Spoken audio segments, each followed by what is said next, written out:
semua, Assalamualaikum warahmatullahi wabarakatuh. Kita dari kelompok 5 yang akan membahas tentang civil law dan common law. Pertama-tama, kenal dulu yuk.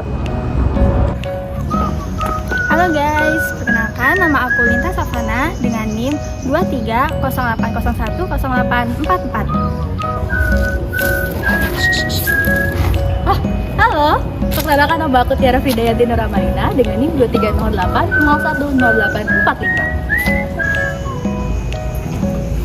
Halo, nama aku Afia Rizkia dengan NIM 23080010848. Halo, nama aku Lutfi Nurul Pasti dengan NIM 23080100843. Halo, perkenalkan nama saya Nayara Zizi Gunita dengan NIM 23080100847.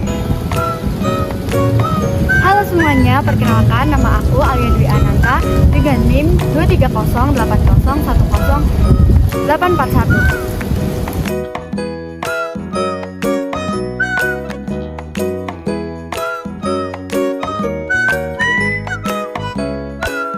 Definisi Civil Law. Civil Law atau sistem Eropa kontinental adalah berakar dari sistem hukum Romawi yang umumnya dianut oleh negara-negara kontinental seperti Jerman, Prancis, Belanda, dan bekas wilayah jajahannya. Sistem ini didasarkan atas kodifikasi hukum tertulis atau written code. John Henry Merriman dalam tulisannya menyatakan bahwa terdapat 3 sumber hukum pada negara bersistem civil law, yakni undang-undang atau statute, peraturan turunan atau regulation, dan kebiasaan yang tidak bertentangan dengan hukum atau custom. Dalam sistem di mana putusan hakim seringkali dianggap bukan suatu hukum. Definisi common law. Common law atau yang disebut juga sistem Anglo-Saxon adalah hukum yang berasal dari kebiasaan dalam masyarakat dan dikembangkan oleh keputusan-keputusan pengadilan dan perundang-undangan. Sistem ini memiliki akar sejarah dari kerajaan Inggris bersumber dari putusan hakim alias jurisprudensi yang telah disahkan atau ditetapkan mengakibatkan tidak hanya mengikat pihak yang berperkara tetapi juga berlaku umum untuk kasus yang serupa.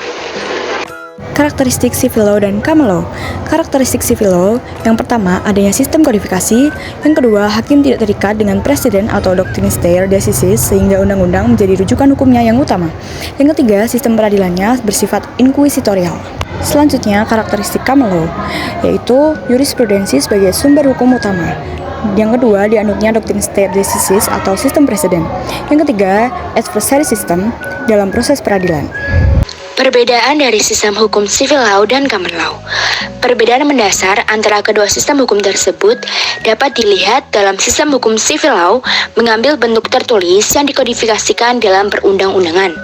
Sedangkan sistem hukum common law lebih mengacu kepada kebiasaan yang cenderung tidak tertulis. Meskipun sumber hukum utama dari civil law adalah peraturan perundang-undangan, namun jurisprudensi juga memiliki peran penting dalam penerapan hukum pada sistem civil law.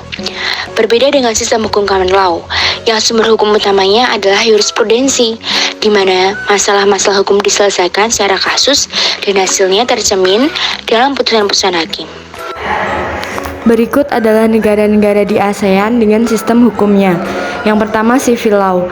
Yang menganut sistem hukum civil law yaitu yang pertama ada negara Indonesia, yang kedua Vietnam, yang ketiga Thailand, yang keempat Laos, yang kelima Filipina, dan keenam Kamboja. Adapun negara-negara di ASEAN yang menganut sistem hukum common law antara lain adalah Brunei Darussalam, yang kedua ada Malaysia, yang ketiga ada Singapura, dan yang keempat ada Myanmar. Nah, itu dia Kak pembahasan